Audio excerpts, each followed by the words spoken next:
Today, we're going to pull back the curtain on a really powerful financial tool, the EV to free cash flow ratio. Look, if you've ever wanted to cut through the noise and see what a company is truly worth, well, this is the metric you absolutely need to know. So let's get right into it. So first off, why do we even need another metric? I mean, don't we have stock price? The thing is, just looking at a company's stock price or its market value can be, well, pretty misleading. It's kind of like judging a car by its paint job. You have no idea what's really going on under the hood. And that leads to this huge question for anyone investing their money, right? You've got two companies, and on the surface, they look almost identical. How in the world do you figure out which one is actually the better investment? Okay, take a look at this example. We've got Company A and Company B. Both have the exact same market cap. Seems like a tie, right? Wrong. See, Company B is buried under a mountain of debt. And if you were to buy that company, guess what? That debt suddenly becomes your problem. All of a sudden, they don't look so similar anymore, do they? This is exactly why we need a smarter way to look at a business. We need a tool that can see the whole picture. One that takes into account not just the shiny parts, but also all the hidden debt. And hey, any extra cash they might have stashed away.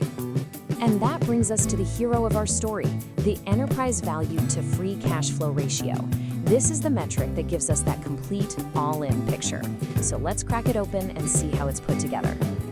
First up, you have enterprise value, or just EV. The easiest way to think about this is it's the real price tag for the whole company.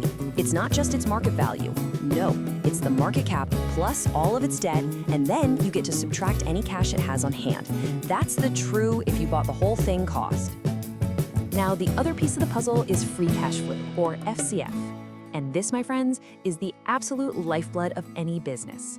It's the actual cold hard cash the company spits out every year after paying all its bills and putting money back into the business. It's the cash that's left over to do all the good stuff, like pay you a dividend or buy back its own stock. So, when you stick them together, the formula is actually pretty straightforward. You take that real sticker price, the enterprise value, and you divide it by the company's cash-generating engine, the free cash flow. What this ratio really tells you is how expensive a company is compared to the actual cash it's producing. Okay, so you run the numbers, you do the division, and you get a final number, a multiple. But what does that number actually mean? This right here is where this thing gets really, really useful. Let's just throw a number out there. Say you do the math and a company has an EV to free cash flow multiple of 20x. Okay, so what? Is that good? Is it bad? What does 20 times really tell us? Here's the most important thing you need to understand. That 20x is basically telling you the payback period.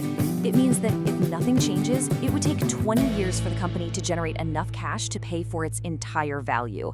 It's like buying a rental property and figuring out how long it'll take for the rent to pay off your mortgage.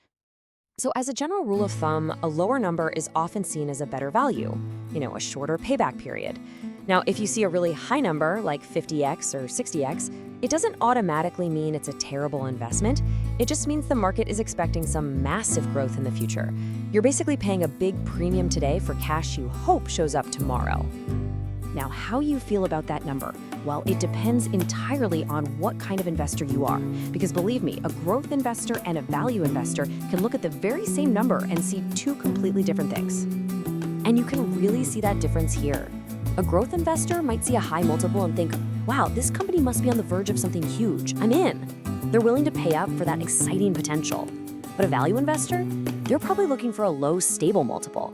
They see it as a solid, reliable cash machine that's being sold at a fair price. So, let's bring this all home. What's the bottom line here? Why should you care so much about this one ratio? It's because it cuts right through the hype. By automatically including a company's debt and cash, EV/FCF lets you make a true apples-to-apples comparison between different businesses. It levels the playing field, giving you a much more honest, much more complete picture of what something is actually worth. Which leaves us with one final thought to chew on. Now that you know how this works, is a high EV/FCF multiple a red flag telling you to stay away? Or is it a green light signaling a company that's about to take off? Well, as you now know, the real answer isn't just in the number itself, but in understanding the story behind it.